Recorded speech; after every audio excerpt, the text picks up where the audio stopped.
Hey, did you know that the creator of Dungeons and Dragons, Gygax, actually sucks? I've seen tons of articles and comments and posts talking about how we need to worry that we're ruining the legacy of Gygax. So I'm making a video to tell everybody and reassure everyone that no, screw that. That dude sucks ass. D&D, on the other hand, is this awesome game that we all share. It brings friends together after 3 failed scheduling attempts. Through problem solving and anger management, we get to throw our little anxiety relieving math rocks at our table, and shows like Critical Role and Dimension 20 have really exploded it back into the current zeitgeist, showing a large range of people of how powerful and wonderful this game can really be. And we'd like to think that the creators of it also shared those awesome traits. First off, Gary Gygax did not create Dungeons & Dragons. Him and a couple other people created Dungeons & Dragons and then created a company called TSR that holds it and all their other works. Gary was the major shareholder in TSR at the beginning because he had a windfall of money from a prior game that he created, but we'll get there. But let's start off in the 1970s at the King Basement Dweller himself, Gary Gygax's house in Minnesota.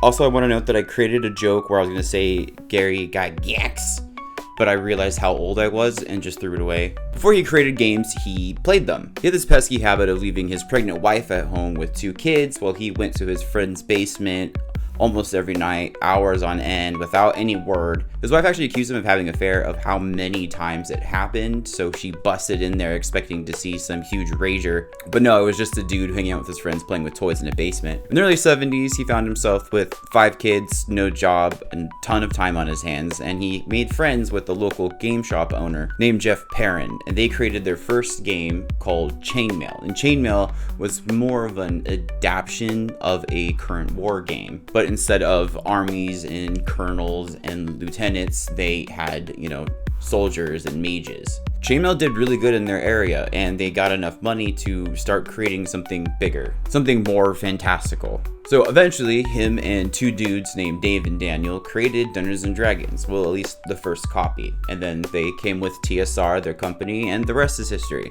But suddenly, Gare Bear was rich and beloved by nerds everywhere. So they continued the momentum and then created the first expansion for D&D, and that was the first world setting, and it was Greyhawk. And this was a huge deal. This is the first rogue class was created here, and the first gods and Pantheon were created in this one.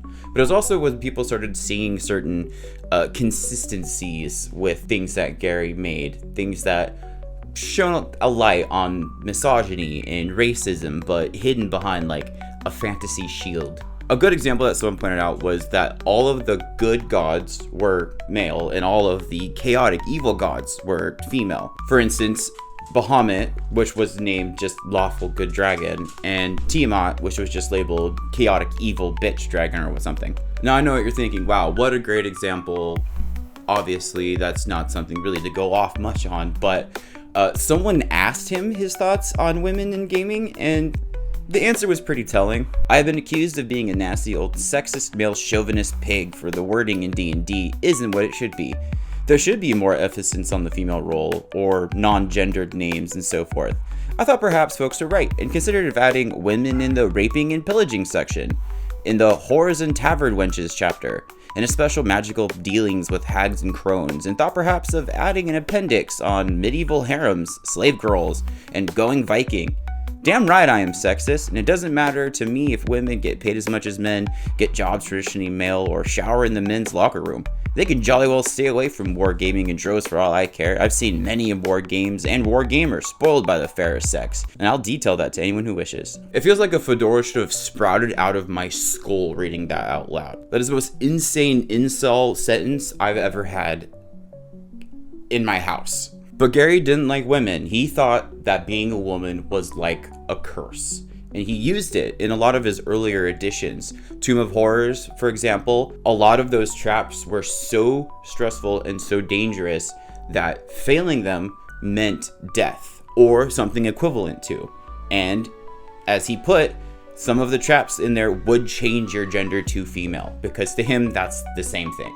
And he lived about 30-40 years after D&D, so we hope that in that time span that those thought processes change. But they didn't. Gary was really active in a lot of posts and forums, and they're still up to today, and you can go and find them, but I already found them for you. And about 8 years before his death, he was asked again what his thoughts are about women playing role-playing games. As a biological determinist, I am positive that most females do not play RPGs because of a difference in brain function. They can play as well as males, they do not achieve the same sense of a satisfaction from playing. In short, there is no special game that'll attract females other than LARPing, which is more socialization and theatrics and gaming. It is a waste of time and effort to even attempt such thing. As soon as an old white man starts talking about differences in brain functioning, I just shut off completely. That's absolutely insane. But Gare Bear wasn't just misogynistic, he was also very racist. There are tons of examples. The Wizard Coast is still expunging to this day of lots of works from early D&D, and not just from Gary, of shadowing their personal races and beliefs into new races or new cultures to echo their thoughts and feelings. But Gary just talked out loud about how much he didn't like Native Americans and constantly quoted certain figures that were responsible for genocide of Native Americans. I found one of his posts quoting a man named John Chillington, and John Chillington is very famous for leading people to believe that it was God's will to eliminate all Native Americans from America.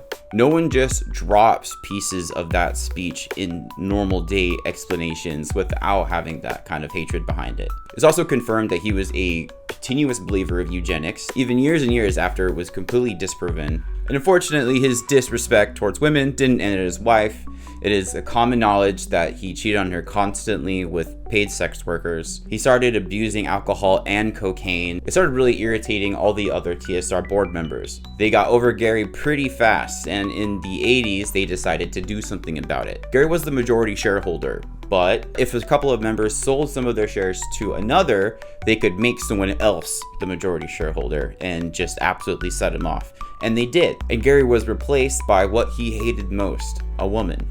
I also know that he would absolutely not like me. And not just me, but anyone else on YouTube talking about Dungeons & Dragons, because he was very open that he was against about the OGL. And the OGL stands for Open Gaming License. For those who don't know, people like me, D&D Shorts, the Dungeon Dudes are all able to make a living or a profit by creating content that is about Dungeons & Dragons. It's a symbiotic system where we get to inform people on the game and get them hyped for it, which leads them to then purchase more modules or pieces, and it just keeps going in a circle, and it's healthy for everybody. But when asked about his thoughts about the Open Gaming License that Wizards of the Coast created, he did not have positive things to say about it. In fact, he said that I would have resigned my position with the company rather than seeing the OGL come into being. What a bastard, man. Now, I've been in hella D&D games with tons of people over the past decade or so. The best games were always the ones who were most diverse.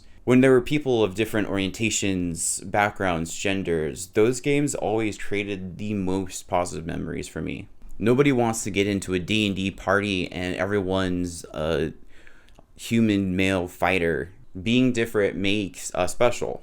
D&D is about being special, but with your friends, coming together and eventually using we for a situation we remember that we weren't really a part of. You know, remember when we went to Avardis? Remember when we defeated Strahd? Remember when we got a Spelljammer? The thought process of a marginalized D&D is over. Gary would have hated it, but I could not be happier.